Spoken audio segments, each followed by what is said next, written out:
아멘. 성경 봉독하겠습니다. 오늘 주시는 말씀은 창세기 30장 1절부터 8절까지 말씀입니다.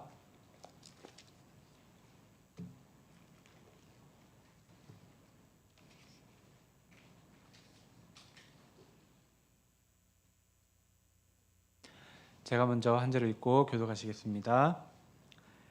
라헬이 자기가 야곱에게서 아들을 낳지 못함을 보고 그의 언니를 시기하여 야곱에게 이르되 내게 자식을 낳게 하라. 그렇지 아니하면 내가 죽겠노라. 야곱이 라헬에게 성을 내어 이르되 그대를 임신하지 못하게 하시는 이는 하나님이시니 내가 하나님을 대신하겠느냐.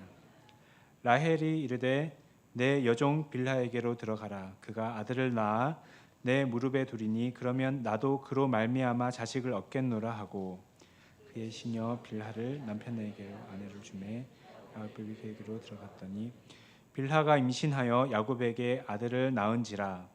라헬이 이르되 하나님이 내 억울함을 푸시려고 내 호소를 들으사 내게 아들을 주셨다 하고 이로 말미암아 그의 이름을 다니라 하였으며 라헬의 시녀 빌하가 다시 임신하여 둘째 아들을 야곱에게 낳음에 라헬이 이르되 내가 언니와 크게 경쟁하여 이겼다 하고 그의 이름을 납달리라 하였더라. 아멘. 이 시간 이현 담임 목사님께서 그렇지 아니하면 내가 죽겠노라 라는 제목으로 말씀 전해 주실 때 모두 큰 은혜 받으시기를 원합니다.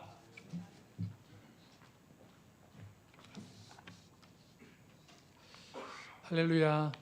오늘 소풍 가는 날이라 날씨가 어떤가 다들 궁금하셨을 텐데 좋은 날씨 너무 좋아서 춥기까지 하죠. 좋은 날씨 주셔서 감사하고 또 많은 성도님들이 준비하셔서 1부 예배 나오셔서 다들 준비하시고 지금 가 계세요. 우리 3부 예배 마치시고 성도님들 그냥 가지 마시고 적어도 식사도 꼭 하시고 가시길 부탁을 드립니다.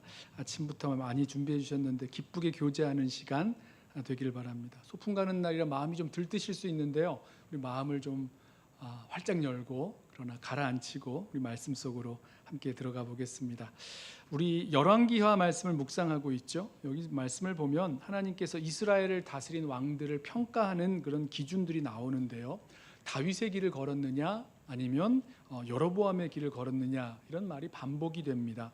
이 말은요, 우상 숭배했느냐 아니면 하나님만 의지하고 하나님만 섬기고 살았느냐 이것을 물어보는 거죠. 이스라엘 나라가 남북으로 나뉘었던 이유도 솔로몬의 우상 숭배 때문이었고 남북으로 나뉘었던 두 나라가 멸망했던 이유도 결국은 끈질긴 우상 숭배 때문이었다고 계속해서 거듭 말씀합니다. 구약 성경에서 우상 숭배는 이스라엘 백성들을 향한 하나님의 주요한 그 메시지죠.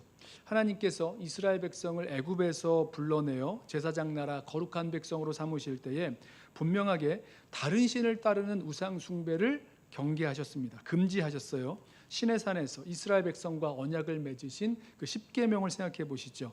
10계명의 첫 2계명이 무엇입니까? 바로 우상 숭배에 대한 계명입니다. 출애굽기 20장 2절 말씀. 나는 너를 애굽 땅 종되었던 집에서 인도하여 낸 네 하나님 여호와니라. 너는 나 외에는 다른 신을 내게 두지 말라. 너를 위하여 새긴 우상을 만들지 말고 또 위로 하늘에 있는 것이나 아래로 땅에 있는 것이나 땅 아래 물속에 있는 것에 어떤 형상도 만들지 말라. 그것들에게 절하지 말며 그것들을 섬기지 말라. 두 가지죠. 나 외에는 다른 신들을 두지 말라. 너를 위하여 새긴 우상을 만들지 말라 말씀합니다. 이 우상 숭배를 금지하시면서 자신을 질투하시는 하나님이라고 소개하세요. 자, 그러나 이스라엘의 역사 가운데 우상 숭배는 끊어지지 않았고요. 하나님은 선지자들을 보내서 책망하시면서 우상 숭배에서 돌아올 것을 거듭 말씀하셨습니다. 그러나 하나님의 분명한 경고에도 불구하고 이스라엘 백성은 그렇게 우상 숭배를 하고 말았습니다.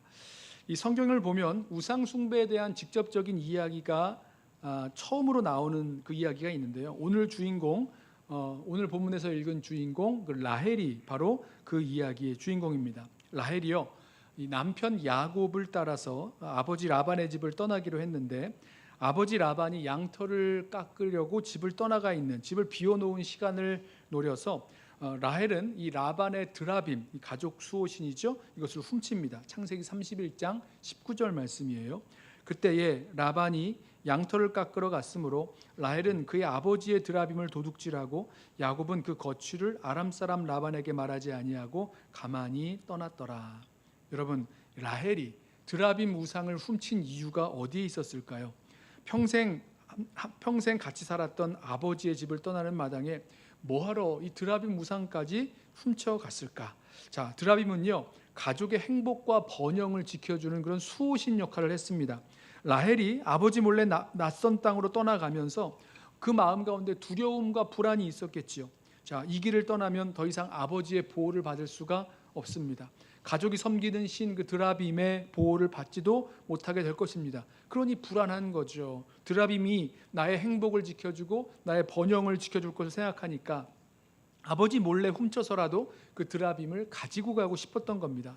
그만큼 그 우상 드라빔이 라헬에게는 중요했다는 거죠.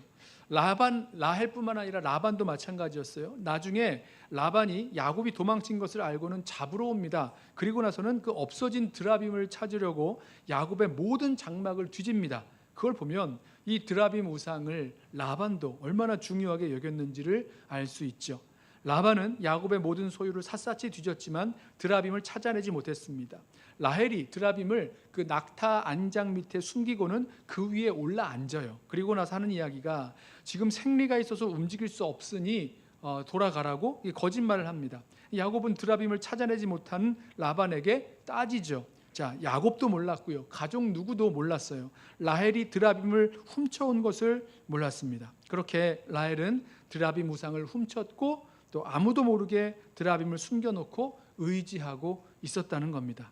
여러분, 저와 여러분에게 아무도 모르게 숨겨놓은 드라빔 같은 나의 행복과 안녕, 번영을 보장해주는, 지켜줄 그런 드라빔은 무엇이 있을까요? 그 드라빔이 왜 그렇게 저와 여러분에게 중요하게 되었습니까? 라헬에게 이 드라빔 우상이 그렇게 큰 의미를 가지고 중요하게 되었는지는 이 라헬의 인생을 살펴보아야 알 수 있습니다. 자, 이 라헬의 이야기는 야곱과 함께 등장하는데요. 야곱이 아버지를 속여서 형 에서가 받을 장자의 축복을 가로채죠. 그랬다가 형 에서가 이것을 알고 야곱을 죽이려고 합니다. 도망을 치죠. 어머니 리브가가 어디로 갈지 알려줍니다. 야곱을 자기의 고향, 그 오빠가 있는 밧단 아람으로 보냅니다. 야곱이 밧단 아람에 도착했을 때 양떼를 끌고 우물가로 나와서 양떼를 먹이려는 한 여인을 만납니다. 바로 라헬이었어요. 성경은 이 라헬이 곱고 아름답다라고 말하고 있는데요. 원어적인 의미를 살펴보면 이 라헬이 몸매가 좋고 얼굴도 예뻤다, 이런 뜻입니다. 야곱은 라헬을 보고 사랑에 빠집니다. 이 라헬은 야곱의 외삼촌 라반의 딸이었는데 야곱이 이 외삼촌의 집에 한 달 동안 머물면서 일하는 동안 라헬을 향한 그 특별한 감정, 사랑이 타올랐어요. 외삼촌 라반이 야곱에게 묻죠. 내가 나를 위해서 일하는데 내가 무슨 품삯을 줄까? 품삯을 정하라 라고 했을 때에 야곱은 내가 사랑하는 라헬을 얻기 위하여 7년 동안 일하겠다라고 합니다. 여러분, 7년 동안 일하는 품삯이요, 지금 계산해도 적지 않은 금액이잖아요. 그런데 당시에 그 결혼 지참금과 비교할 때 4배나 많은 금액이라고 합니다. 야곱이 라헬과 너무너무 결혼하고 싶어서 7년을 일할 만큼 라헬을 사랑했다는 거죠. 라헬과 결혼하겠다는 일념으로 7년을 수일같이, 7년을 단지 며칠같이 여기면서 일을 했다는 거예요. 너무너무 기쁘게 일을 한 거죠. 자, 야곱이 7년을 일하고 라헬과 결혼하려고 했을 때에 그 라반이 야곱을 속여서 언니 레아와 함께 첫날 밤을 치르게 하고는 하는 말이 너 라헬을 얻으려면 7년 더 일해야 한다라고 합니다. 그러니까 야곱이 그렇게 하겠다 그래요. 결국 야곱은 이 라헬을 얻기 위해서 14년 동안 노동을 해야 했다는 겁니다. 일을 했다는 거예요. 그만큼 야곱은 라헬을 사랑했어요. 창세기 29장 30절에 야곱이 또한 라헬에게로 들어갔고 그가 레아보다 라헬을 더 사랑하여 다시 7년 동안 라반을 섬겼더라. 여러분, 이런 남편을 둔 라헬이 행복하지 않았을까요? 남편이 아내를 얼마나 사랑하는지 14년 동안 종살이 할 만큼 너무너무 사랑했다는 겁니다. 게다가 그 미모도 아름다웠으니 라헬은 정말 더할 나위 없이 아주 행복했을 것 같아요. 그런데 라헬에게 한 가지 부족한 것이 있었습니다. 바로 아기가 없었다는 거예요. 언니 레아가 남편 그 야곱과의 사이에서 루벤, 시므온, 그리고 레위, 유다까지 아들 넷을 줄줄이 낳는 동안 라헬에게는 자녀가 생기질 않았습니다. 야곱이 레아에게서 이 아들을 낳은 것 보면 라헬이 자녀를 갖지 못하는 그 이유는, 그 원인은 라헬 자신에게 있었다는 거죠. 라헬은 계속해서 자녀를 갖지 못하게 되자 그 마음에 이상한 일이 일어납니다. 시기, 질투, 분노, 억울함, 절망, 이런 마음이 라헬에게 일어났어요. 자, 왜 이런 마음이 나온 걸까? 오늘 본문이 그것을 좀 이야기하고 있습니다. 1절 말씀 보실까요? 라헬이 자기가 야곱에게서 아들을 낳지 못함을 보고 그의 언니를 시기하여 야곱에게 이르되 내게 자식을 낳게 하라. 그렇지 아니하면 내가 죽겠노라. 여러분, 나보고 자식을 낳게 하라는 겁니다. 그렇지 아니하면 죽겠다고 이야기합니다. 이렇게 억지를 부리면서 때를 쓰는 이런 절망적인 말을 들은 야곱이 참 당혹스러웠겠지요. 아무리 이 아내를 사랑한다고 해도 무슨 수로 자녀를 갖게 합니까? 야곱이 라헬에게 화를 내죠. 2절 말씀, 야곱이 라헬에게 성을 내어 이르되 그대를 임신하지 못하게 하시는 이는 하나님이시니 내가 하나님을 대신하겠느냐 묻습니다. 자, 이제 라헬이 어떻게든지 내가 자녀를 얻어보겠다고 해서 또 다른 방법 하나를 제안하는데요, 자기 여종을 남편에게 주어서 아들을 낳게 합니다. 자, 3절을 보시죠.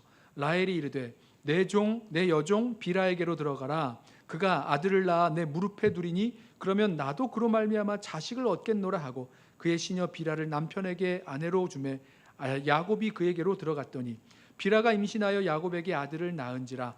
라헬이 이르되 하나님이 내 억울함을 푸시려고 내 호소를 들으사 내게 아들을 주셨다 하고 이로 말미암아 그의 이름을 단이라 하였으며, 라헬의 시녀 비라가 다시 임신하여 둘째 아들을 야곱에게 낳음에 라헬이 이르되 내가 언니와 크게 경쟁하여 이겼다 하고 그의 이름을 납달리라 하였더라.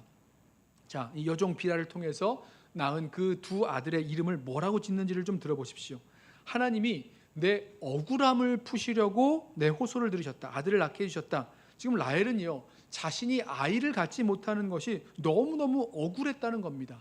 또 들어보세요. 내가 언니와 크게 경쟁하여 이겼다. 라헬은요, 언니를 시기하여 말하기를 내가 어떻게든 이기겠다고 경쟁했다는 겁니다. 여기서 경쟁했다는 말은요, 레슬링했다는 말, 씨름했다는 말입니다. 안간힘을 다해서, 모든 힘을 다해서 어떻게든지 이겨보겠노라고 막 씨름을 했다는 겁니다. 이런 거죠. 아니, 언니는 아들을 넷이나 낳았는데 왜 나는 하나도 없는 거야? 하나님, 나 너무너무 억울해요. 나는 언니보다 아들 더 많아야 하잖아요. 나 어떻게든지 언니보다 더 많은 아들을 갖고 싶습니다. 아들을 만들겠습니다. 그래서 자기 몸종을 남편에게 주어서 단과 납달리를 낳게 했다는 겁니다. 지금 스코어가 어떻게 변합니까? 4대 0에서 4대 2가 되죠. 언니를 절반이나 이제 따라 올라가기 시작합니다. 그러자 언니 레아도 자신의 몸종 실바를 야곱에게 주어서요, 아들 둘을 더 낳게 됩니다. 스코어가 다시 6대 2로 벌어집니다. 다시 격차가 벌어져서 제자리가 돼요. 이때 라헬은 그 마음이 아마 미칠 것 같았을 것입니다. 그 즈음에 이 라헬은요, 남편 야곱이 밤에 그 누구에게도 들어가지 못하도록 통제를 한 것 같아요. 한 번은 이 레아의 큰아들 루벤이 합 한 채를 가져다가 어머니에게 주었는데 라헬이 언니에게 그 합 한 채를 달라고 요구를 합니다. 그러자 레아가 말하기를 너 내 남편을 빼앗더니 이제는 이 합 한 채도 빼앗으려 하느냐라고 하죠. 라헬이 레아에게 말하기를 그러면 나에게 합 한 채를 주면 오늘 내 남편을 너에게 들어가게 해주겠다. 언니와 동침하게 해주겠다라고 제안합니다. 무슨 말이죠? 라헬이 남편 야곱이 누구에게도 들어가지 못하도록 꽉 잡고 있었다는 거죠. 그날 라헬이 합 한 채를 요구한 이유가 있습니다. 합 한 채는요, 사람의 모양을 닮은 풀이라고 하는데요, 그 모양과 자극적인 향 때문에 다산의식에 사용되거나 최음제로 사용되었다고 합니다. 결국은 라헬은 자기 아기를 가지기 위해서 그 합 한 채를 합 한 채가 필요하다고 생각했다는 거죠. 하지만 그 이후로도 또 엇갈리는데요, 합 한 채를 쓴 라헬이 아니라 레아가 야곱의 아들을 다시 임신하고 연거푸어 낳습니다. 이사갈과 스불론을 더 낳는 거죠. 스코어가 다시 벌어지죠. 4대 2에서 6대 2로, 그리고 다시 8대 2로 훨씬 크게 벌어집니다. 라헬이 얼마나 억울해하고 또 분노하고 또 절망했을까. 자, 그 이후에야 하나님께서 라헬의 태를 여셔서 라헬도 드디어 아들을 낳게 되죠. 그때 라헬이 무척 기뻐했을 겁니다. 30장 23절 말씀이에요. 그가 임신하여 아들을 낳고 이르되 하나님이 내 부끄러움을 씻으셨다 하고. 자, 라헬이 아들을 낳고 기뻐했지만 그 기쁨이 오래가지 못합니다. 그 기쁨은 잠시였어요. 라헬은 만족하지를 못했습니다. 그걸 알 수 있는 게 그 다음 절인데요. 24절. 그 이름을 요셉이라 하니 여호와는 다시 다른 아들을 내게 더하시기를 원하노라 하였더라. 그토록 기다리며 원했던 아들을 얻었으니까 하나님께 감사하고 기뻐했을 줄 알았는데 그 아들의 이름을 지을 때 보니까 아들을 더 달라는 의미로 요셉이라고 짓습니다. 요셉이란 이름의 뜻이 더함, 더 달라는 뜻이에요. 대단하죠? 아들을 하나 가지고는 만족하지 못하겠다는 겁니다. 아들 요셉을 낳았을 때쯤 이때 라헬은 야곱을 따라 아버지 라반의 집을 떠나기 전에 바로 그 드라빔을 훔쳐서 길을 떠났습니다.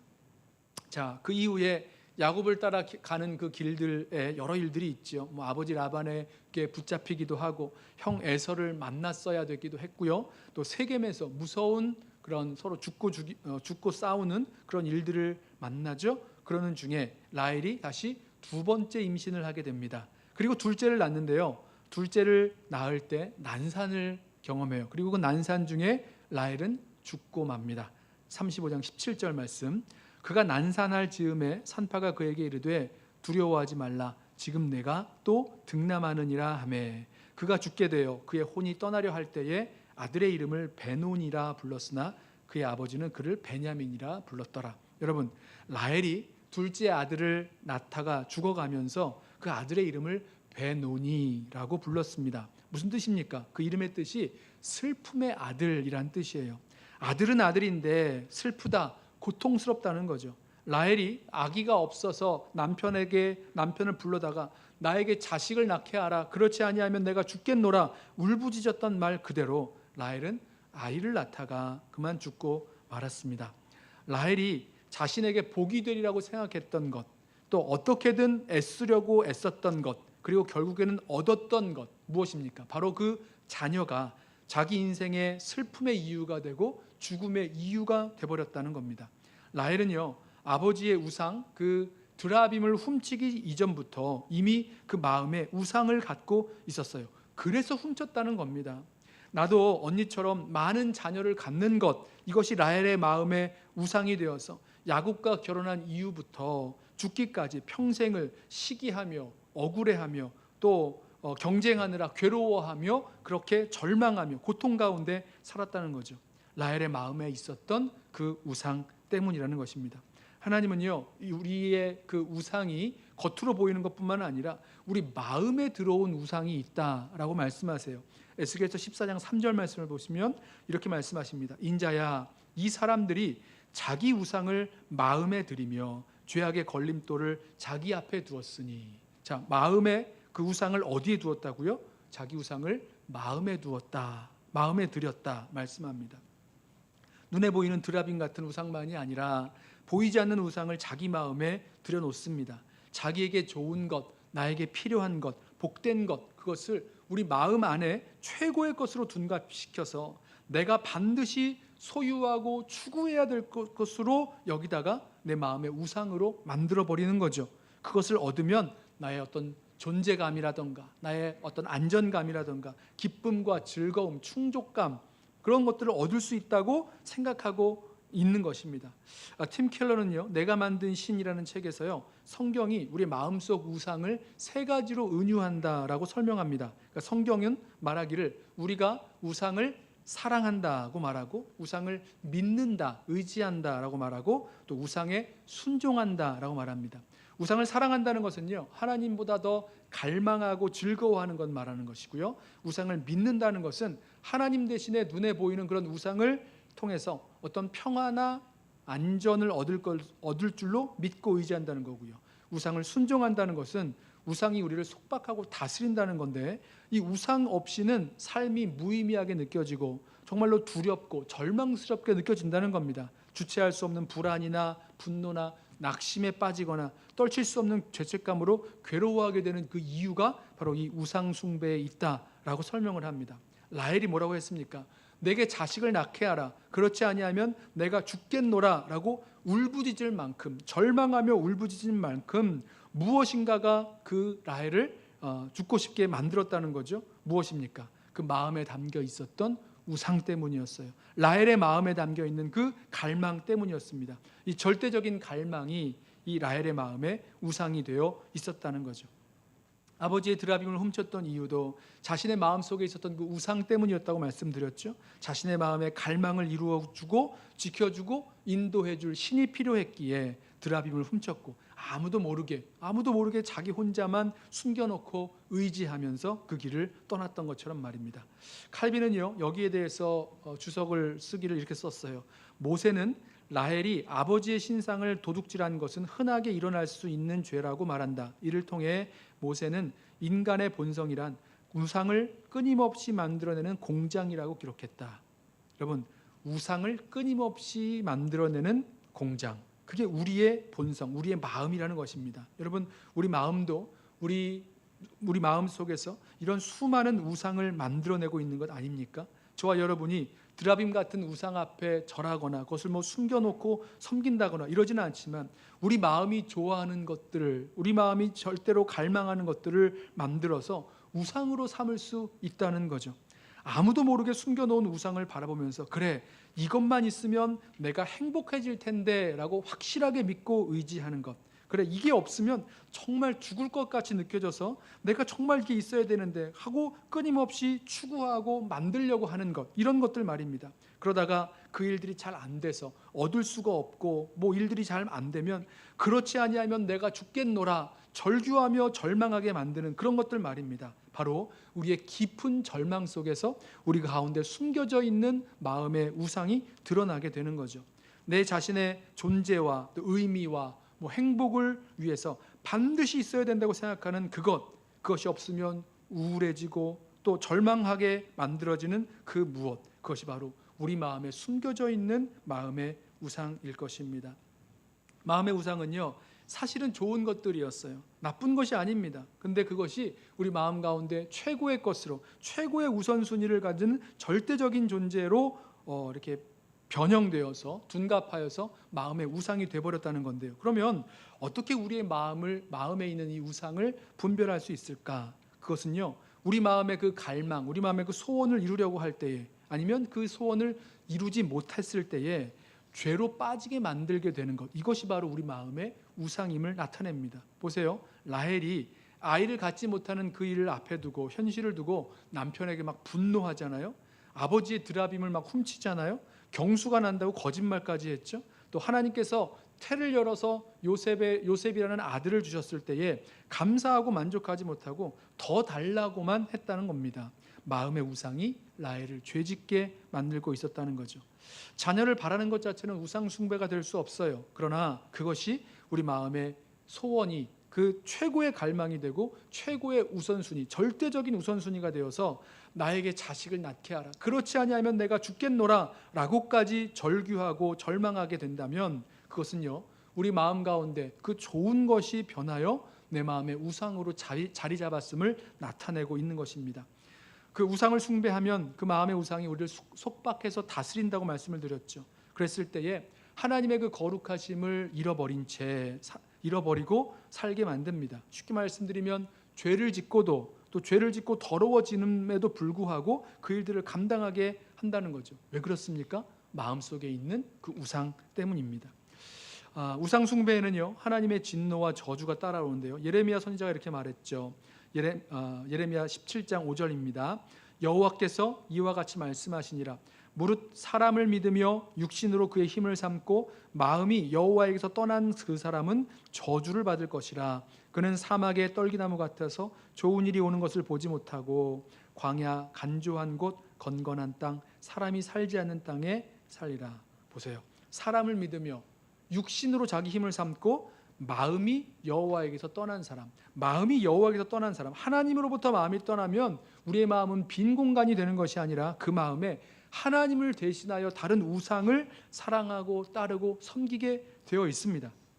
자, 이렇게 우상 숭배하는 사람들에게 있는 저주가 있는데요, 여기 말씀 보면 무엇이 저주입니까? 좋은 일이 오는 것을 보지 못한다, 말씀합니다. 좋은 일이 오는 것을 보지 못한다. 왜 그렇습니까? 내가 원하는 우상, 내가 갈망하는 그 우상만 찾고 있기 때문에 나에게 주신 것들을 보지 못한다는 거죠. 내가 이루지 못한 것, 또 내가 이룬 것, 이런 것들만 보면서 그 외에는 아무것도 보이지 않는다는 겁니다. 라헬이 남편에게 사랑을 받고 또 하나님께서 자녀도 주셨지만 거기에 감사가 없고 만족함이 없었던 그 이유가 무엇입니까? 그 속에 더 큰 우상이 있었기 때문이라는 거죠. 계속해서 더 주시기만을 바랬다는 겁니다. 근데 이 예레미야 17장 이어지는 말씀을 보면요, 이 우상 숭배와 반대되는 이야기가 하나 나옵니다. 잘 들어보세요. 17장 7절입니다.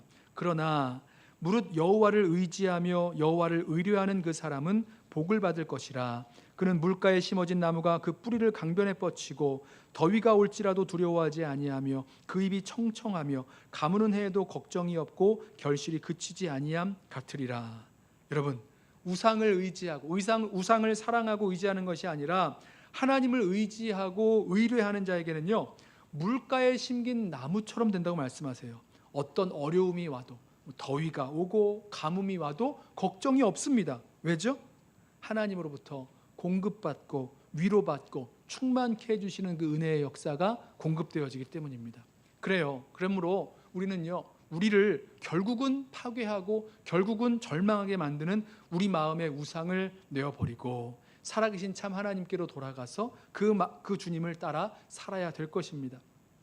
야곱이요, 하나님의 약속을 잊고 세겜에서 살다가 어려운 일을 만나게 되는데요, 그때 다시 베델, 하늘문이 열리고 하나님이 여기 계시다라고 알게 되었던 그 베델로 돌아가려는 결심을 하고는요, 가족들에게 요청합니다.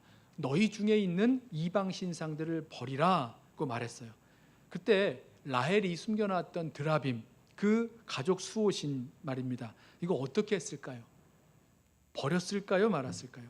35장 4절을 보면 이렇게 말씀해요. 그들이 자기 손에 있는 모든 이방 신상들과 자기 귀에 있는 귀고리들을 야곱에게 주는지라 야곱이 그것들을 세겜 근처 상수리 나무 아래에 묻고.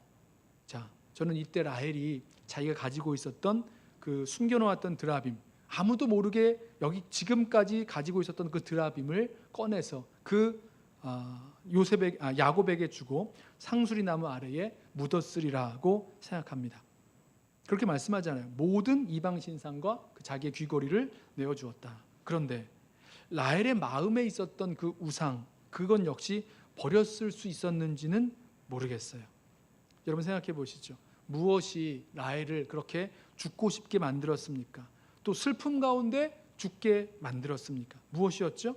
라헬이 사랑했던 것, 라헬이 얻으려 했던 것, 분명 좋은 것인데 나의 행복의 절대 조건이라고 믿고 찾았던 것, 내 마음의 우상으로 삼았던 것, 그것이 라헬을 죽고 싶게 만들었고 결국은 그렇게 슬픔 가운데 죽게 만들었다는 것이죠. 좋은 것이지만 이것을 하나님을 대신하는 최고의 것으로 둔갑시켜서 내게 무엇을 달라, 그러지 아니하면 내가 죽겠노라 라고 절규하고 절망하게 만들었던 것, 바로 그 마음 가운데 있었던 우상이었습니다. 그런 의미에서 저와 여러분이 느끼는 절망 가운데서 우리 마음속에 숨어있는 그 우상이 드러나는 자리가 되겠죠. 그리고 그 절망에서 벗어나려면 우리 마음에 있는 그 숨어있는 우상이 무엇인지 분별해야 될 것입니다. 그리고 야곱이 그 상수리 나무 아래 묻었던 것처럼 그 우상을 분별하여 묻어버리고 정말로 하나님께로 돌이켜야 될 것입니다. 얼마 전 EM 그 영어 노회 컨퍼런스 중에서 복음에 대해서 설명을 듣다가 이런 말씀을 들었어요. 우리의 변화를 가로막고 있는 것이 있는데 그것은 우리 가운데 있는 우상 때문이다. 우리 마음 가운데 있는 우상 때문이라는 거예요. 우리 마음의 우상은요, 우리가 그걸 알아차리지 못하도록 뭔가 필요해 보이고 좋아 보이는 그런 면들이 있다고 설명을 했습니다. 뿐만 아니라 그러나 우리 마음의 우상 때문에 우리가 치러야 할 대가, 치러야 할 결과들도 있다 그래요. 또 우리 마음의 우상 때문에 우리가 악몽같이 막 두려워하고 무서워하는 일들도 있고, 또 이 마음의 우상 때문에 지독한 분노나 불만이나 그런 두려움 같은 심리적인 문제들도 생긴다고 합니다. 그리고 우리가 마음에 갖고 있는 그 우상 때문에 다른 사람에게 상처 주는 일들도 생긴다고 설명을 해요. 그래서 저는 저 안에 있는 그런 내 마음의 우상은 무엇인가 돌아보게 되었어요. 근데 드리고 싶은 말씀은 이겁니다.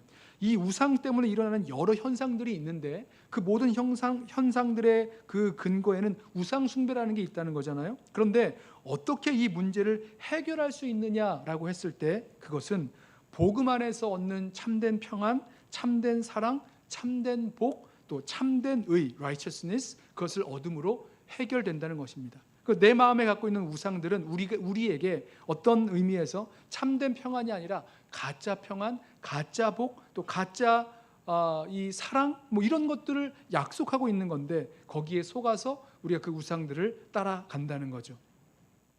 저와 여러분이 우리 마음의 우상 때문에 일어난 시기나 분노나 또 절망, 이 모든 것에서 벗어나기 위해서는 내 마음에서 추구하는, 내 마음이 사랑하고 또 의지하고 또 섬기는 그 거짓된 우상이 무엇인지 분별해야 될 것입니다. 근데 그것만 가지고는 아직 모자라죠. 무엇입니까? 바로 예수 그리스도 십자가의 복음 안에 있는 그 풍성한 은혜 가운데서 자기 자신을 발견하고 주님 사랑하고 주님 의지하고 주님 섬기게 될 때 내가 정말로 원했던 것들이 바로 예수 그리스도 안에서 발견되어지고 얻게 될 것을 보게 되는 것입니다. 라헬이 나에게 이것을 달라, 그러지 아니하면 죽겠노라 라고 절망 가운데, 깊은 절망 가운데 이야기했던 그 이야기 속에, 그 외침 속에, 절규 속에 숨어져 있었던 그 마음의 우상, 우리가 우리 안에 숨겨져 있는 그 마음의 우상이 무엇인지 우리도 우리의 이 마음 속에서, 이 깊은 절망 가운데서 좀 발견하고 회개하고 돌이켜서 풍성한 복음의 능력으로 주님께로 돌아가기를 원합니다. 그 주님 안에서 주님께서 우리를 자유케 하시고 또 공급해 주시고 또 위로해 주시고 새 힘과 능력 더하여 주실 줄로 믿습니다. 그 주님만 사랑하고 의지하고 섬기는 저와 여러분 되시기를 주님의 이름으로 부탁하며 축원합니다.